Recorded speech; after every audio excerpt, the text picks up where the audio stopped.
Bueno, pues yo creo que vamos a dar comienzo. Buenas tardes a todos. Para aquellos que os hayáis incorporado ahora mismo, presentarme. Soy el doctor Pedro Pérez Segura, oncólogo médico del Servicio de Oncología Médica del Hospital Clínico San Carlos de Madrid y coordinador de Learning Genomics, una propuesta amparada por G5 y organizada desde Fundación ECO, pues en la cual queremos hacer, pues en pequeñas píldoras formativas, hablar de aspectos muy prácticos sobre la genética y el cáncer. En la primera edición tuvimos una serie de webinars sobre cáncer hereditario y en este momento hemos iniciado una nueva sobre aspectos somáticos de implicación claramente clínica en el día a día. Hoy tenemos un tema, yo creo que de enorme interés, un área que a todos nos preocupa cuando tenemos un paciente en esta situación delante y que, bueno, pues los avances que está habiendo en los últimos años, pues merecía la pena hacer una evaluación del papel de toda la genómica y de las opciones que nos da un enfoque correcto de los pacientes con tumor de origen desconocido. Para ello, yo creo que tenemos una persona ideal para hablar de este tema, tanto por su faceta clínica como por su faceta investigadora y también de gestión dentro del Grupo Español de Tumores Huérfanos Infrecuentes, que es el doctor Jesús García Donas, presidente de este grupo. El doctor García Donas, además, es el responsable de la unidad de genitourinario y de tumores ginecológicos del Centro Oncológico Lara Campal y, como digo, creo que es una persona ideal para ubicarnos y darnos un posicionamiento lo más claro posible sobre cuál es el papel hoy en día de los estudios, los biomarcadores o estudios genómicos en tumor de origen desconocido.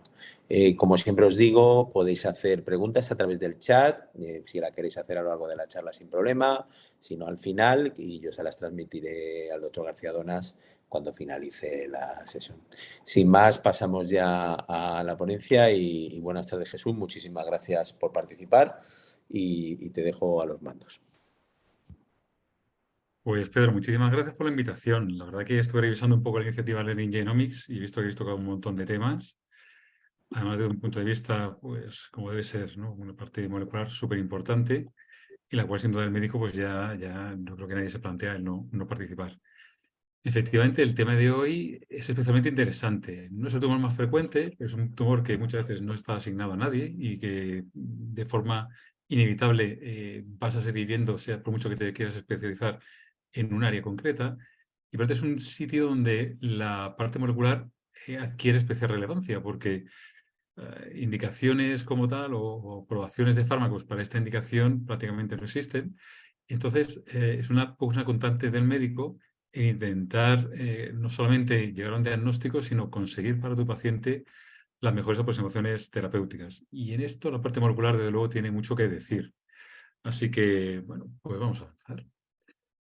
Quizá una cosa que es curiosa de este tumor es que parece que va a ser el primer tumor con el cual vamos a poder acabar. Y el acabar no es tanto porque lo vayamos a curar a todos los pacientes, sino porque cuanto más avanzamos en la capacidad de filiar el origen de un tumor, tanto por pruebas diagnósticas como pruebas de patología o ahora ya más moleculares, pues la incidencia del cáncer de origen desconocido pues va disminuyendo. Esta gráfica es muy sencillita, pero me parece muy ilustrativa y muestra cómo desde los años 70 hasta ahora la cantidad de pacientes a los cuales el tumor no se sabía de dónde venía, bueno, pues ha ido decreciendo de una forma muy clara. Y esto ha sido por dos motivos. Uno, por los avances tecnológicos en cuanto a radiología y patología molecular, pero también por las reglas que imponemos a la hora de definir este tipo de tumores. Definiciones ha habido varias a lo largo de la historia, generalmente son todas muy parecidas, y bueno, de una forma sencilla, de una forma coloquial y para que el médico pueda tener en la cabeza, pues son tumores que después de hacer un esfuerzo razonable, y lo de razonable es algo que tenemos que tener muy claro, no consigues encontrar un tumor primario. Insisto en lo de razonable porque a todos nos ocurre con estos tumores que, bueno, de primera, sobre todo cuando a mí me pasa mucho cuando era residente, después con el tiempo ya te tranquilizas un poquito más cuando ves que a todo el mundo le pasa, pero la primera vez que te llega uno de estos, pues parece que es un fracaso el no encontrar el primario, ¿no? Entonces, pues te encelas y te pones a hacer todo tipo de pruebas y al final te das cuenta que, bueno, que la mitad de las cosas que has hecho, pues bueno, te las podías haber a lo mejor ahorrado. Eso también lo tocaremos, ¿no? No es el foco de la charla, pero bueno, vamos un poco de la mano uniendo lo que es la evolución teórica con lo que es manejo práctico de los casos. También de este tipo de gráficas hay un montón, ¿no? La frecuencia de aparición de este tipo de tumores. Bueno, pues hay una serie de patrones más o menos definidos, que ahora veremos también un poquito más en detalle, que además parece que se asocian al pronóstico, pero quizá una cosa que me gustaría destacar con esta diapositiva es una traducción un poco similar a la anterior, pero realmente viene a aportar una característica distinta. Es decir, no solamente el número de tumores de origen desconocido va disminuyendo, sino que su perfil probablemente va cambiando. Y de hecho, si veis aquí, esto es un estudio retrospectivo en el cual ponen en verde los porcentajes actuales y en negro los porcentajes antiguos o previos de qué tipo de paciente tenía qué tipo de alteración en este tipo de diagnóstico. Es decir, que es un tumor que, insisto, va cambiando, no solamente por avances tecnológicos, sino por avances en cuanto a nuestra forma de pensar, a nuestra forma de abordar el cáncer, y que poquito a poco, aunque va reduciendo su incidencia, probablemente siempre va a perdurar. Y siempre va a haber un porcentaje de pacientes que no vamos a tener exactamente claro de dónde viene el tumor. Y sería ideal conseguir que eso no condicionara la evolución de nuestros casos. Lo he venido a definir de esta manera, que espero que sea gráfica. Y yo creo que, bueno, pues para mí me resulta muy útil y refleja muy bien lo que probablemente a muchos nos pasa cuando vemos este tipo de tumores, ¿no? Por un lado, venimos arrastrando los viejos paradigmas o las viejas definiciones que tenemos sobre este tumor.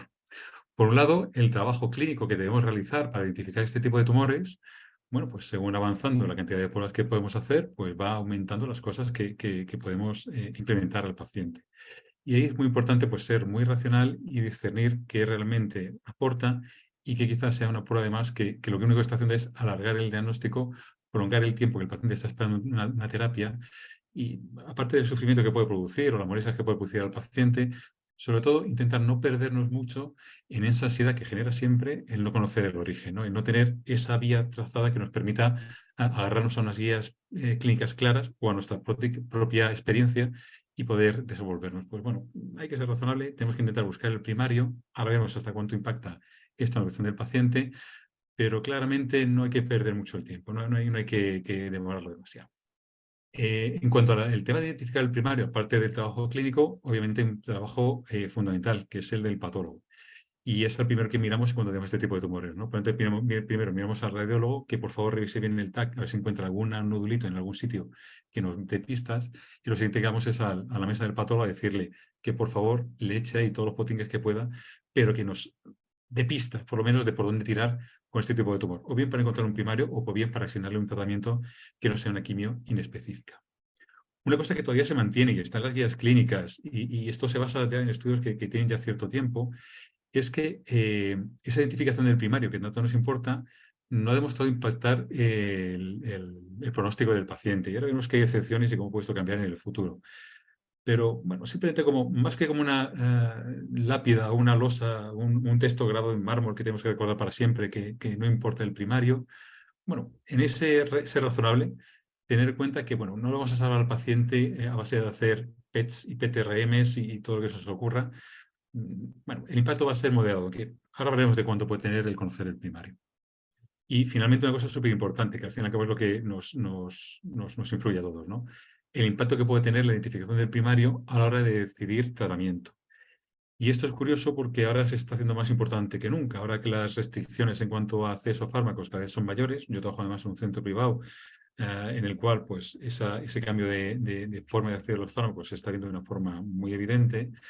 Bueno, pues sabemos que si podemos colocarle una etiqueta al paciente, aunque no sea la más precisa, pues probablemente va a abrir una serie de puertas, una serie de tratamientos que a día de hoy una indicación huérfana como esta, pues no tiene. Con lo cual, bueno, pues la presión, la verdad que aumenta, ¿no? Si ponemos una etiqueta, no solamente nuestra tranquilidad, sino las cosas que vamos a poder ofrecer al paciente van a ser distintas. Y esto ya es un tema puramente regulatorio que bueno, pues después podemos discutir cuánto puede impactar esto en nuestra clínica habitual. En la parte de la derecha, bueno, pues quizás es un poquito más nuevo y sería la importancia que tiene encontrar un primario o la importancia que tiene a la hora de estudiar un origen desconocido a la hora de encontrar dianas accionables. Desde luego, en este punto, la caracterización molecular adquiere una importancia muy grande y ahora veremos varios ejemplos de esto. Pero bueno, también es cierto que aunque encontremos una caracterización molecular muy precisa, volveremos a encontrarnos con la barrera regulatoria, porque muchas de las indicaciones transversales que se proponen por parte de los investigadores o de la industria farmacéutica, bueno, pues encuentran barreras regulatorias que hacen que aunque tú tengas clara la diana, pues no puedas llegar a acceder al fármaco que tú quieres poner. Vuelve a aparecer otra vez el impacto en la evolución del paciente, ¿no? A la izquierda ponía que no hay impacto, a la derecha, bueno, empiezo a sugerir que quizá no está claro que no haya ningún impacto, ¿no? Y desde luego se lo vuelve a repetir, ¿no? El encontrar targets que sean accionables es el primer paso para intentar acceder a un tipo a un nuevo espectro de terapias. Podemos tener en mente que deberías poder acceder a ellas, aunque después tengas los problemas regulatorios que todos conocemos. Por eso esta forma de pensar o de ver el carcinoma de origen desconocido, respetándola porque es la que está ahora mismo en boga y es la que está en las guías, en la práctica asistencial y en la medida que podamos, hay que probablemente empezar a cambiarla. Quizá esto de que no impacta, el conocer el primario no impacta en la evolución del paciente, hay que empezar a tenerlo entre comillas. Y una cosa muy clara, y que vamos a ver con algunos ejemplos, además muy prácticos, es que todos tenemos algún caso en el cual encontramos una diana tremenda que pusimos tratar y mejoró muchísimo. Obviamente son casos muy aislados. Eso quiere decir que no pueden ser la regla, no deben ser nuestra obsesión, pero es cierto que como son poquitos, sabemos que a nivel estadístico no van a impactar en las grandes curvas de sobrevivencia de este tipo de pacientes. El cáncer de origen desconocido es un cajón desastre, como hay tantos en oncología, donde entra todo tipo de personas. Y realmente que un paciente se beneficie mucho de una terapia específica, un EGFR inhibidor, por ejemplo, me invento, o un NTRK inhibidor, probablemente no va a ser suficiente como para modificar las curvas. Con lo cual, la forma tradicional de abordar el cáncer en cuanto a estudios clínicos, si puede ser, o retrospectivos, si no queda otro remedio, no refleja, no captura bien la realidad de casos singulares que pueden tener una importancia realmente tremenda para la persona que tiene esa alteración. Por eso pongo en negrita también el impacto en la capacidad de tratar al paciente. Y veis cómo la caracterización molecular a día de hoy, para mí, y esto no es lo que está en las guías, pero para mí, desde luego, sí creo que la caracterización molecular, y vamos a ver ejemplos muy claros, ya hay que pensar en ella también como una posibilidad de identificación de primario. Esto, insisto, si vais a las NCCN, veréis que todavía no está recogido, pero sí creo que ya deberemos tener por lo menos en mente, no sé si como una regla general para el mundo, pero que la parte molecular puede tener una implicación de diagnóstico muy interesante. Os pongo aquí, para la que yo creo que para todos es la gran referencia en este tipo de tumores, ¿no? Cuando empezamos a hablar de cáncer de origen desconocido, nos vamos nada más y nada menos que a New England de 2014, que además se basa en textos anteriores, ni siquiera es un trabajo original, en el cual, bueno, pues ya empieza a poner en tela de juicio ya hace tiempo eso que he dicho antes de que identificar un primario no va a modificar la evolución del paciente. Y estos patrones clínicos que tenéis aquí, que seguro que ya conocéis de sobra, sí sabemos bueno, pues que cuando los tienes, tú no puedes decidir qué vas a tener, pero cuando los identificas, los encuentras, sabes que tu paciente va a ir mejor. Y básicamente es un truco, porque son patrones clínicos que se asocian de una forma muy clara con una sospecha muy alta de un tumor tratable. Pues, por ejemplo, el adenocarcinoma con afectación linfática a nivel axilar en una mujer, pues invita a pensar que el primario era una mama, y claramente la evolución de una mama no es la misma que de un sarcoma. El carcinoma de epidermoide a nivel de ganglios cervicales, bueno, pues invita a pensar que hubo un primario de cabeza y cuello, que también tiene una serie de terapias que, bueno, a día de hoy no están nada mal. Por supuesto, el carcinoma seroso a nivel de la cavidad peritoneal en mujer, que remeda un cáncer de ovario. Los tumores de línea media en hombres jóvenes, que muy probablemente tengan un origen germinal. ¿Qué podemos decir de los tumores germinales? ¿No? Podemos llegar a curarles. Tumores neuroendocrinos indolentes con afectación oligometastásica, alguna única metástasis que también podemos llegar a curar con cirugía. Bueno, pues, y la afectación ganglionar a nivel inguinal. Pues son patrones que cuando los encuentras, pues sabes que van a ir mejor, no porque tú lo hagas muy bien, sino que probablemente lo que eran, nos están diciendo que nos apuntan muy claramente a cuál era el primario.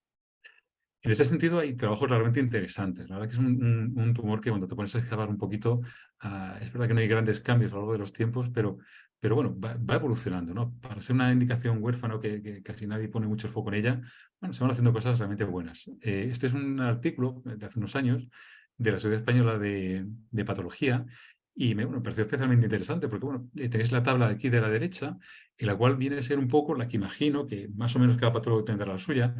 Pero bueno, supongo que será a donde acude el patólogo cuando nosotros le presionamos para que nos diga un origen, ¿no? Pues cogerán la tabla, dirán qué es positivo para qué tipo de tumor y con eso nos pueden dar una sospecha, ¿no? Pues bueno, saber cómo funciona esto de la inmunohistoquímica me resulta muy interesante. Algoritmos de cómo hacer las determinaciones a nivel de anatomía patológica hay un montón, todas parecidas, Esta es una de ellas, la que propone los patólogos, y veis cómo por aquí empiezan a aparecer claramente las determinaciones moleculares, con distintas versiones y distintas utilidades que ahora vamos a ver un poquito más en detalle. Curiosamente, en este artículo se menciona también los patrones clínicos de los que había hablado hace un minuto. También me parece muy interesante cómo la parte molecular, aunque ya digo, las guías clínicas todavía intentan separar la parte de tratamiento de la parte de diagnóstico. Bueno, pues la realidad se va imponiendo y poquito a poco esto se va mezclando, ¿no? Este es un ejemplo, como hay tantos, de más o menos qué se puede considerar razonable que podemos hacer en un tumor de origen desconocido. Bueno, pues una serie de estudios de imagen, por supuesto, parte de anatomía patológica. Y bueno, veis aquí una lista, probablemente no sea ni la más completa ni la mejor, pero bueno, es una lista de elementos que probablemente nuestros test genéticos o nuestras alteraciones o nuestras búsquedas moleculares deberían tener. No vamos a entrar en detalle porque veremos que después esto es, vamos, cambiante, no, lo siguiente. Y sí me gustaría empezar a abordarle el tema de la parte molecular, pues separando dos campos muy, para mí, fundamentales. Uno que nos resulta un poquito más ajeno y más extraño, pero que empezar a conocer porque llegará, que es la parte epigenética, que a todos nos resulta familiar, pero no la trabajamos tanto, y la parte genética. En la parte epigenética, de forma muy resumida, para que tengáis, aunque ya es conocido por todos, pero para que tengáis una visión inmediata de cómo funciona, bueno, pues básicamente lo que hace es que, asumiendo que el DNA puede ser igual entre todas las células de nuestro cuerpo, incluso nuestras células, y un tumor con alguna pequeña alteración, a veces algunas mutaciones puntuales, mayores o menos depende del tumor, sí que la expresión de unos genes o de otros, esa regulación puede provocar diferencias tremendas entre tejidos. Pues nuestro cuerpo, que tiene un solo ADN, tiene cantidad de tejidos absolutamente distintas gracias a la modulación epigenética de la expresión de genes. Y en este sentido, la metilación del DNA, que sabéis que normalmente actúa como un represor de la expresión de genes, es donde más se ha trabajado en cáncer y nos resulta un poquito más familiar. Este es un ejemplo de muchos de los que hay. Después me gustaría entrar un poco más en detalle en uno que me parece más interesante, porque además es de un investigador español, Manuel Esteller, que bueno, de absoluto prestigio, ¿no? Bueno, este es un artículo distinto y básicamente lo que hacen es un panel de metilaciones, lo corren en un montón de muestras que ya conocen ellos el tumor de forma ciega, hacen un clustering no supervisado y bueno, identifican distintos grupos, levantan el ciego y ven que, bueno, de una forma bastante consistente, los perfiles moleculares que han encontrado de una forma no supervisada se correlacionan con estos colorines, que veis aquí en la leyenda, con distintos tumores. Es decir, que bueno, parece que sí que el mirar metilaciones nos podría permitir asignar una probable origen a un tumor que no conocemos de dónde proviene. Esto traducido en curvas ROC, pues bueno, pues si veis aquí, distintas determinaciones pueden alcanzar una precisión muy, muy elevada. ¿Y hasta dónde podemos llegar con la precisión de estos test? Bueno, pues para mí este es uno de los mejores trabajos. Y la verdad que lo estoy redescubriendo, porque en su momento cuando este test, que es el EpiCube, que seguro que muchos habéis manejado, estuvo disponible hasta donde yo sé, se dejó de comercializar hace unos años, la verdad que mi impresión ahora es que llegó un poquito pronto, antes de lo que tocaba, porque realmente te da una información, por supuesto, previo pago de la SAI, que no puede ser de otra manera, que no tenía en aquel momento mucha aplicabilidad, pero me da la sensación de que en el futuro volveremos a ir, o si no de test muy similares. Bueno, básicamente lo que hace este test es generar una array de metilaciones, desarrollado como decía, por Manuel Estier, que es el último autor de este paper, publicado en Lancet Oncology, por cierto, y lo que hacía era, bueno, decirte a qué tumor pertenecía una muestra que no habías identificada. En este paper se hace un estudio enorme, con un montón de muestras ya afiliadas, como antes, de forma ciega, y el test llega a tener una precisión, creo que era del 90-99%, era una cosa muy, muy espectacular. Y una cosa que hacen ellos también es, como tienen no solamente muestras, sino también evolución clínica de pacientes, bueno, pues ponen en cuestión esto que decíamos antes de que filiar el primario no impacta en la evolución del paciente. Si veis aquí, los pacientes que tenían una terapia específica, esto es un estudio retrospectivo, no es un ensayo clínico, pues parece que tendrían a ir mejor que aquellos que recibían una terapia empírica, sin conocer el primario. Y esto puede ser porque los así mejoren, pero también porque cada vez tenemos un armamentario de tratamiento terapéutico mayor y mejor, más asociado a dianas concretas.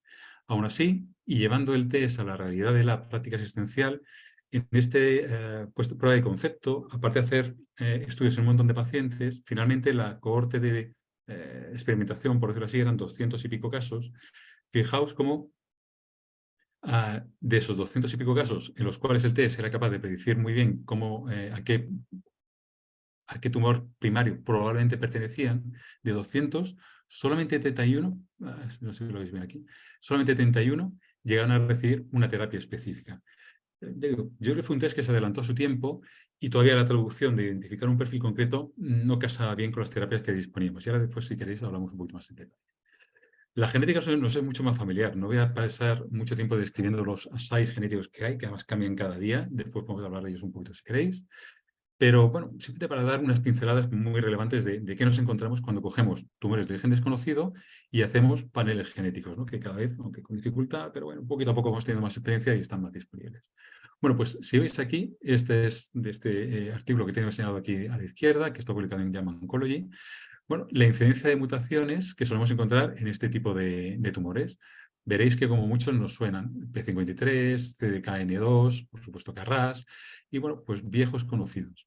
Esto tiene un truco y es que normalmente los assays que utilizamos son muy reiterativos, es decir, no miramos el genoma completo, sino que seleccionamos un panel de 50, 40, 300, 100, 500 genes, por lo cual obviamente es muy fácil que se repitan las alteraciones que encontramos.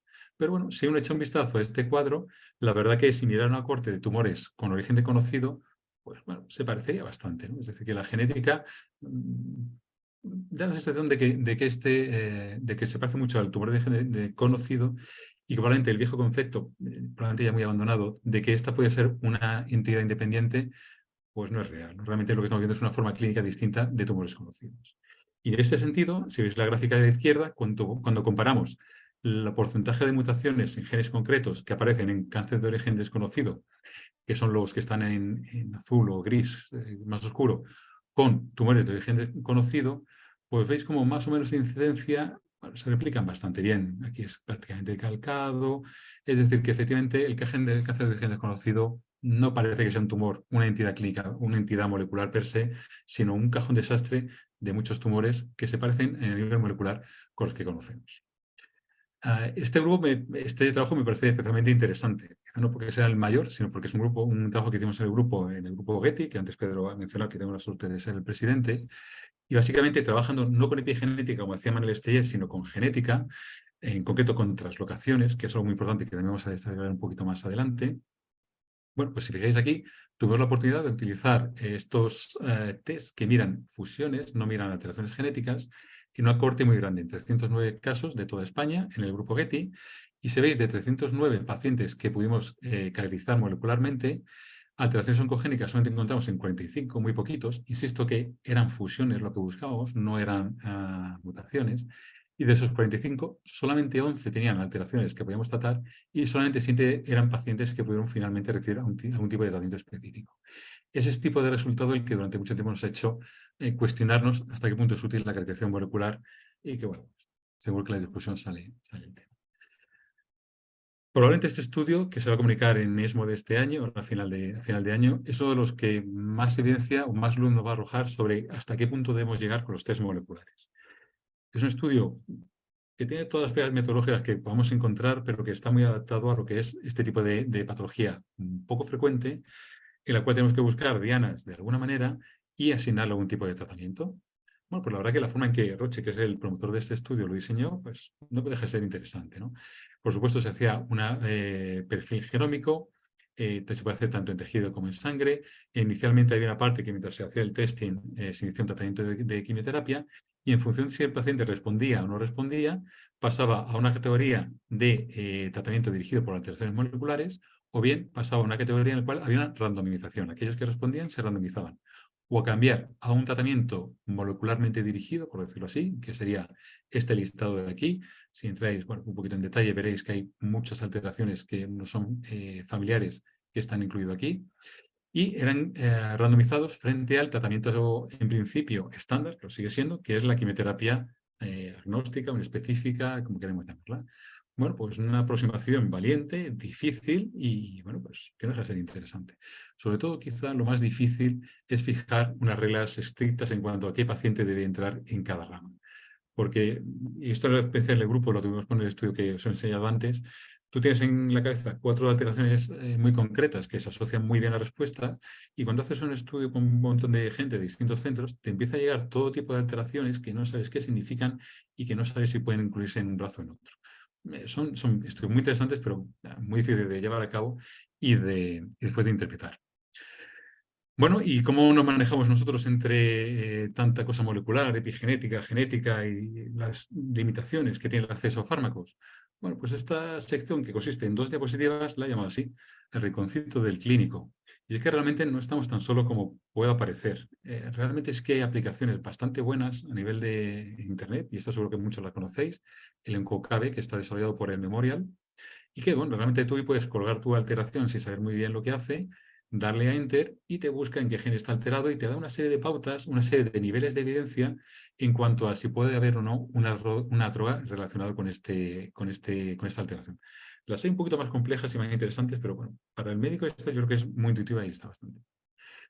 Pero sería un error a estas alturas seguir pensando en el médico como esa persona aislada luchando contra el cáncer de la mano del paciente. Esa parte heroica hay que acabar con ella. Es bonita, pero es el pasado, ¿no?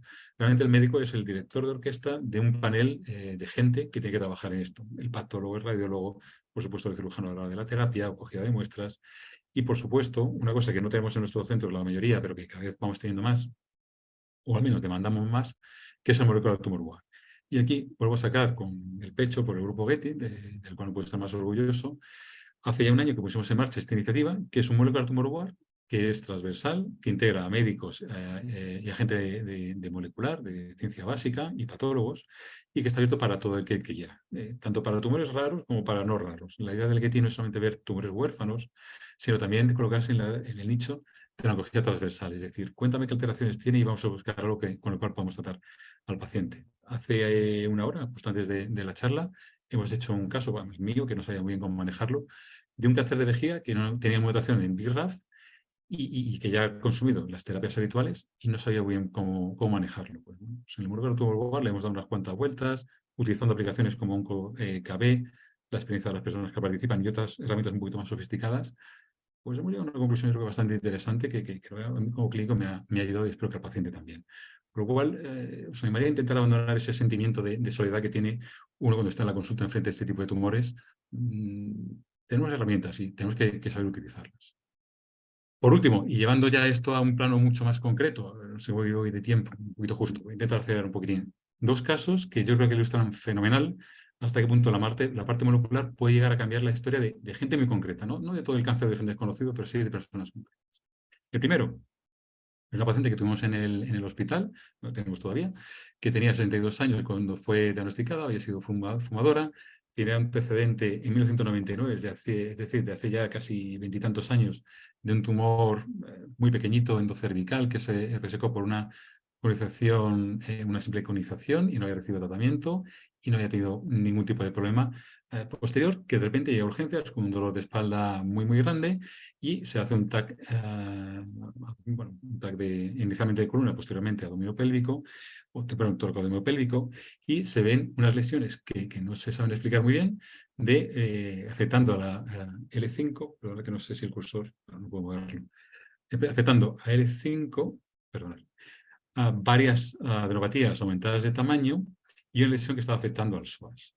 Por supuesto, inmediatamente se hizo una biopsia de la lesión L5 y se vio que estaba constituida por un carcinoma, era una masa epitelial que tenía un montón de células atípicas y un núcleo hipercromático, pero del cual no nos puede decir el patólogo mucho más. Y no se veía un claro primario. Así puedo señalarlo con el puntero. Esta es la lesión que tenía, que estaba invadiendo el psoas, y aparte tenía la lesión en el L5 y algún nódulo pulmonar. Bueno, pues inmediatamente vamos al patólogo, nos sentamos en la silla de tortura y empezamos a pedirle que nos encontrara un primario, porque tenemos que tratar a esta mujer de 62 años, por lo demás absolutamente sana.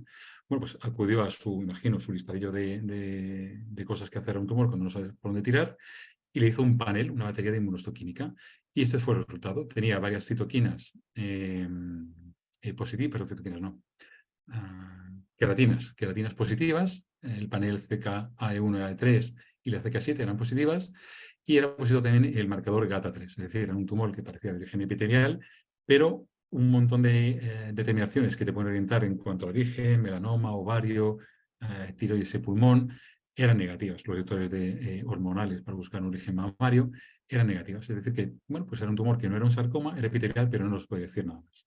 Aquí la diapositiva de la izquierda veis la hematosina osina y después la tinción para este panel de citoquinas, que es la AE13, que bueno, claramente tenía perfectamente la membrana de las células, que una claridad muy llamativa. Bueno, iniciamos tratamiento con el esquema de carboplatino y taxol, como bueno, corresponde a un tumor de origen desconocido, en una mujer que tenía un dolor bastante severo por una enfermedad que parecía bastante agresiva, y en paralelo pedimos un panel de secuenciación. Recibimos los resultados, encontramos algunas alteraciones en el RAS, PAS5, bueno, pues mutaciones propias de un tumor, pero que pueden aparecer en montones de tumores, no se llevan demasiado. Sí vemos que tiene un TBB intermedio y era un tumor estable. Bueno, pues la inmunoterapia quizá algún día, pero nada llamativo.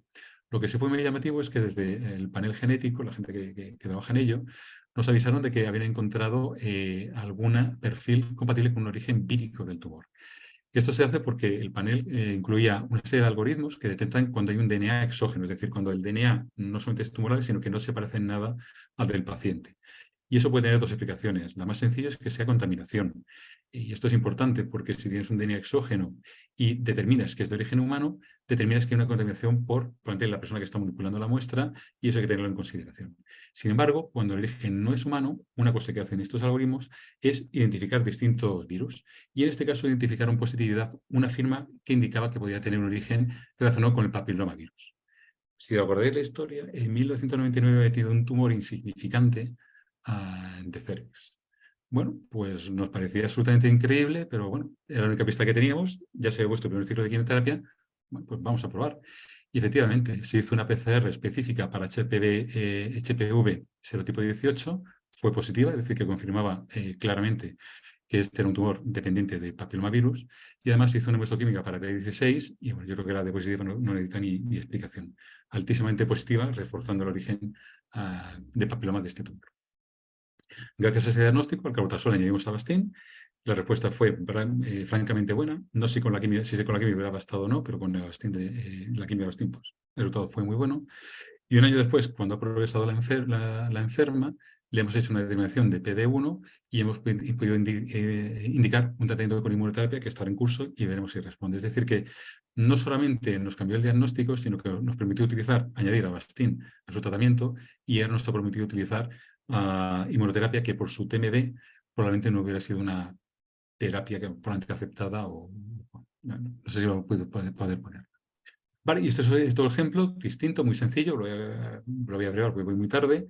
Es una mujer más joven que la anterior, 39 años, que de repente, bueno, sin ningún tipo de antecedente, ni siquiera ese antecedente de cáncer de no tenía nada de nada, viene porque le tiene algo de fiebre y le cuesta tragar. Se hace un TAC y se ve que tiene esta lesión a nivel subcarinal. Posteriormente, esto se hace un PET que se tocó de forma posterior y veis claramente esa captación masiva en la zona mediastínica. Se hizo una punción. Y el patólogo inicialmente, pues bueno, pues también una masa mediastínica que estaba invadiendo el esófago, nacía en el esófago, no sabíamos.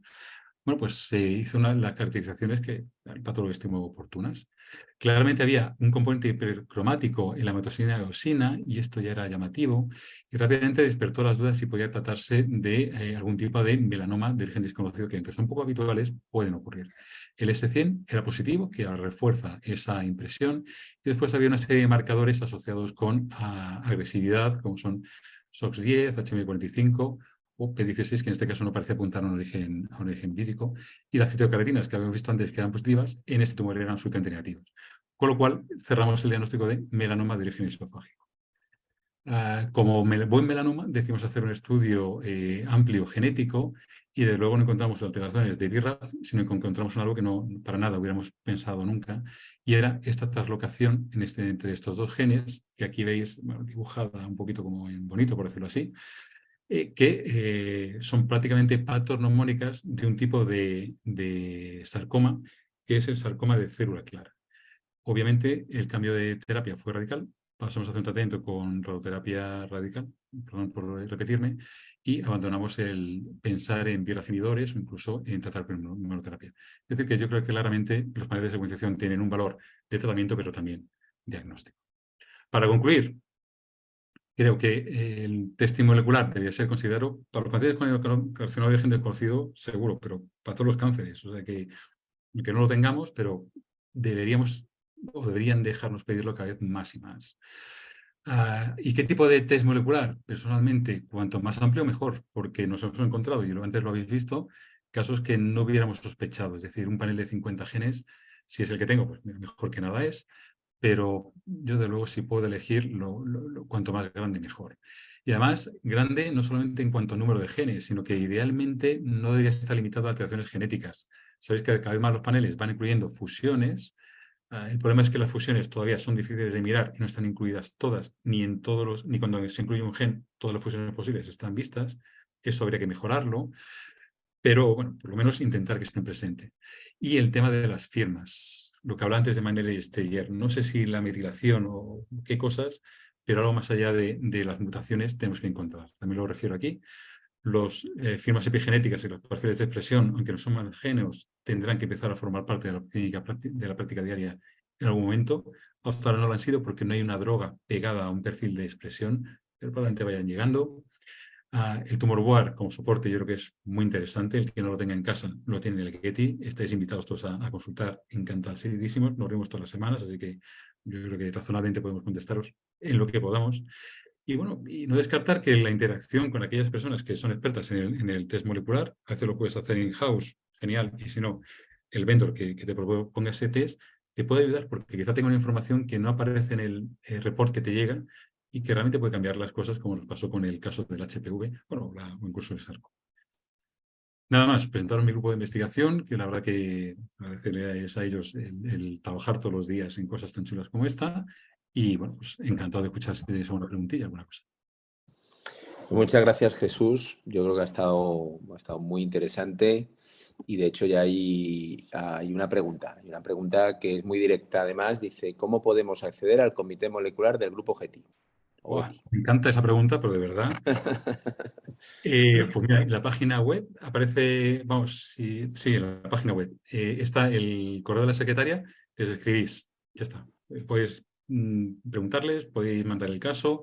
Hay una pestaña en la cual hay una plataforma que puedes cargar el caso con todo lo que tú quieras, todos los detalles, y eso es perfecto. Si lo haces así, pues nos facilita la vida un montón, pero con que escribas a las secretarías, tengo un caso que quiero comentar, ella se encarga de contactar a la persona que tiene esa duda y organizar la reunión para escucharle. Y si ya tienes tiempo y quieres colgar con todo el lujo de detalles el caso, pues en la página web tenemos una plataforma que recoge todos los datos que nos quedan. Perfecto. Bueno, la verdad a mí es que me surgen un montón de cuestiones que, bueno, aunque vayamos un poquito mal de tiempo, yo creo que podemos alargarlo un poquito y no hay problema, ¿no? Mientras van animándose a preguntar, yo tenía varias cosas. Una, por ejemplo, que a mí me preocupa mucho cuando valoramos los pacientes en el comité o en la sesión por la mañana es cómo se entretiene a estos pacientes muchísimo en otros servicios, ¿no? Yo creo que igual está mal hablar de esto así porque casi todos seremos oncólogos, pero bueno, yo creo que es importante, ¿no? Pacientes que llegan con un bulto, se vean 20 días para un diagnóstico de que al final tienes que acabar tú haciendo el panel y, claro, con el consiguiente deterioro muchas veces del paciente por tumores de muy rápido crecimiento, etcétera. Yo muchas veces me planteo si no debería haber un circuito especial para pacientes de alta sospecha de un tumor, donde le haces una primera prueba, no encuentras nada, automáticamente se contacte con la persona que lleva tumores de origen desconocido en el hospital, en el servicio de oncología, y realmente se aplique estos protocolos que tú has contado muy claramente, que no hay que volverse loco haciendo 1500 pruebas, sino que hay que ir a las pruebas que realmente te van a aportar algo, ¿no? ¿Tú, cuál es tu opinión sobre este tema? Súper interesante. O sea, esto abre un tema para mí capital de la oncología. Es decir, el oncólogo tiene que seguir siendo el tratante de la metástasis, que es lo que hemos sido históricamente, ¿no? Me acuerdo, bueno, yo soy reciente tuyo. La regla de oro era que si no tenía diagnóstico anatopatológico no se le veía en el servicio. Eso con el tiempo pues, ha habido que ir cambiándolo porque, como tú dices, el oncólogo es que sea más listo, pero como ya sabe por dónde van las cosas, pues acorta. Y es verdad que quizá ese paradigma deberíamos llegar a cambiarlo. Es difícil, ¿eh? Porque tú cambias el paradigma, pero nadie te da más recursos. Pero sí, quizá el oncólogo debería estar implicado cada vez más en etapas más precoces. Hay una línea de investigación, por ejemplo, que hubo en mi centro y en otros centros que se está desarrollando bastante, que es el diagnóstico hipertemprano. Es decir, intentar gente que todavía no tiene tumor a nivel molecular. Quizás ya es otro paso, ¿no? Pero que al oncólogo se le consultara por lo menos de forma precoz, sin tener que esperar a tener la nota autológica ciliada del tumor, me parece crítico. También va a ser muy exigente para nosotros porque nos va a multiplicar por mucho la consulta, pero sin duda ayudaría mucho. Hay una pregunta, dice, en nuestro centro hemos tenido experiencia con la plataforma Foundation de Roche. ¿Qué opinión tienes de la misma? ¿Has podido trabajar con ella? ¿Qué otras plataformas destacarías? Gracias. Bueno, mi experiencia es limitada. Yo sobre todo hemos trabajado muchísimo con Foundation y con Thermo Fisher, con Oncomine. No porque las haya mejores ni peores, sino porque bueno, comercialmente pues llegaron al centro y han llegado a un acuerdo con el centro y son las que tengo más acceso. Hemos utilizado otras dentro del ensayo clínico. Bueno, el patrocinador de estas charlas tiene sus propias plataformas. Yo realmente lo que veo es que cada vez son más parecidas. O sea, se va avanzando. Yo creo que Foundation al principio era de las primeras, pero rápidamente los competidores se van poniendo a la altura. Y eso es muy interesante porque cada vez incluyen más cosas, ¿no? Pues lo que antes eran 100 genes, ya son 300, ya son 500, estamos ya por unos 500, y no solamente los genes, sino que el tema de las fusiones es súper interesante, que hasta estaba menos trillado, y lo siguiente que viene, que están validando ahora, que todavía no está disponible, son las firmas. Y entonces, yo la verdad que en general los resultados son muy buenas todas. Yo creo que técnicamente son parecidas, ya casi más va habiendo una diferencia en cuanto a precio, rapidez. Sí que cuanto más cosas te ofrezca, tanto mejor, pero son muy sólidas. Yo no me atrevería a recomendar una por encima de otra parte, bueno, por disclosure, ¿no? Pero no, creo que son parecidas y muy fiables. A ver, este es un planteamiento que te pregunto. A ver, estamos hablando de una patología de baja prevalencia, además cada vez de menos prevalencia, porque claro, se van diagnosticando ya, se van filiando mejor estos tumores. ¿Tú crees que deberían tratarse, dado que no deberían ser un volumen importante de pacientes, pero con una extrema complejidad, en centros de referencia, o sería factible que el paciente se trate en su centro, pero con una conexión vía comités moleculares, virtuales, etcétera, con un centro de más experiencia? ¿Qué opinas tú de este punto? Pues es otro tema central de la oncología, ¿no? Yo siento que lo tengo claro, es decir, todo aquello que implique pues, una coordinación quirúrgica exquisita, ¿no? Antes hablábamos de los sarcomas, ¿no? Eso hay que llevarlo, porque ya no solamente una decisión, es que el tío que opera tiene que tener unas manos privilegiadas, ¿no? Entonces ahí claramente hay que tener un centro de referencia. Todo este conocimiento molecular, sin embargo, cuando las terapias que se van utilizando no dejan de ser tóxicas, incluso la inmunoterapia tiene su toxicidad, pero no es un trasplante, ¿no? Como hacíamos con la transdosis, ¿no? No son cosas tan complejas que un oncólogo no pueda manejar. Creo que el tumor es una solución muy buena. El problema es que el tema molecular, no hay que garantizar el acceso. Ahí sí cada uno hace su plataforma en su centro o lo deriva a uno de referencia. Ya es una cosa más de logística económica más que de dificultad. Pues un centro realmente por volumen va teniendo mejores plataformas, tanto mejor. Pero la aplicación después del tratamiento, seguro que cualquiera de los médicos que están aquí pueden utilizar bueno, de luego la inmunoterapia, pero un RET inhibidor, pues sin unas poquitas pautas lo podría hacer muy bien. Y sí que el consejo de cómo interpretar los datos y por dónde tirar, sí que tiene que estar centralizado, pero mejor no físicamente, sino pues es un tumor lugar que puedes acceder. El clínico seguro que tenéis, pues porque no centros cercanos pueden entrar a vuestro tumor lugar y presentar su caso, ¿no? Ese tipo de cosas agilizaría mucho, daría mucha calidad. El centro que manda el paciente o que presenta el paciente estaría más. Yo, por ejemplo, yo trabajo en muchos centros que no eran de referencia y enviar un paciente a un centro de referencia no te gustaba y además depende de quién lo tratara, te aportaba o no te aportaba. Es decir, que yo creo que hay una ventana ahí para centralizar la decisión y no el paciente, ¿no? Esa sería la forma de reducirlo. No, yo estoy totalmente de acuerdo contigo, ¿no? Yo creo que quizá somos demasiado, no sé, esto de los centros donde el paciente tiene que desplazarse al centro. Yo creo que la formación de los oncólogos en general en nuestro país es excelente, y que es importante que el paciente se mantenga en su entorno, con el equipo que la ha diagnosticado, con el equipo que la atiende, que está más cerca de su casa, que a lo mejor en ese hospital ha pasado otros momentos de problemas de salud, o sea, se siente como en su casa.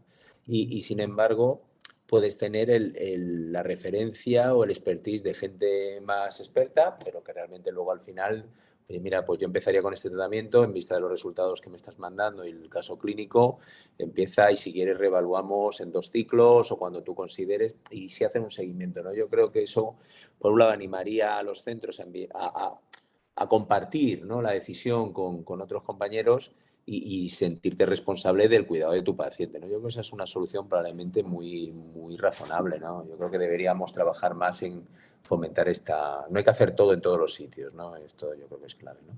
Exacto.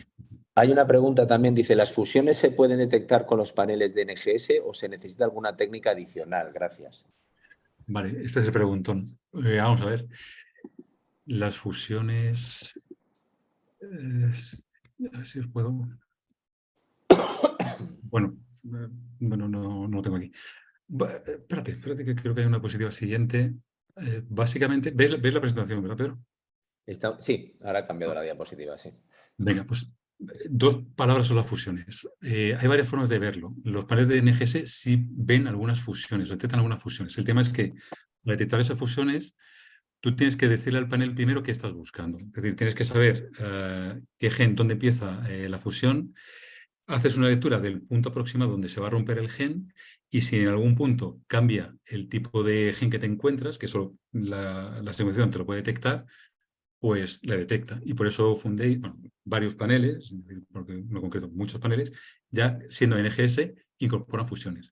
Pero necesita un conocimiento previo. Es decir, si tienes unas fusiones bastante repetitivas o parecidas, pues pones un promotor cercano al punto de fusión, no tiene que ser exacto, y bueno, y la lectura, si al leer esa zona detecta un cambio de gen, que eso se lo puedo hacer, pues te dice la fusión, incluso te puede decir con qué gen se ha fusionado.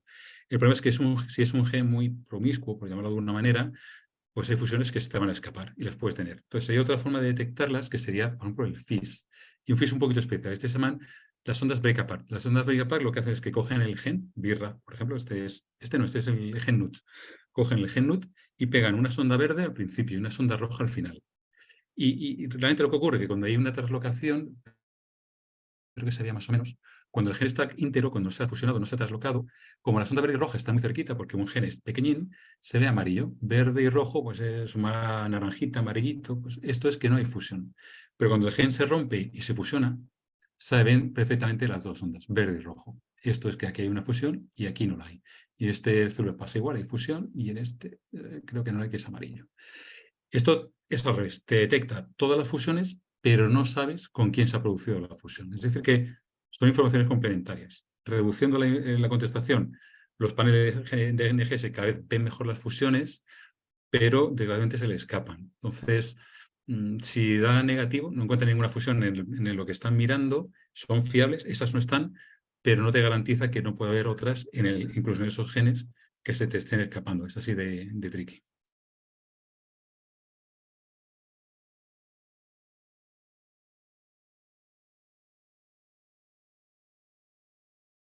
Hola.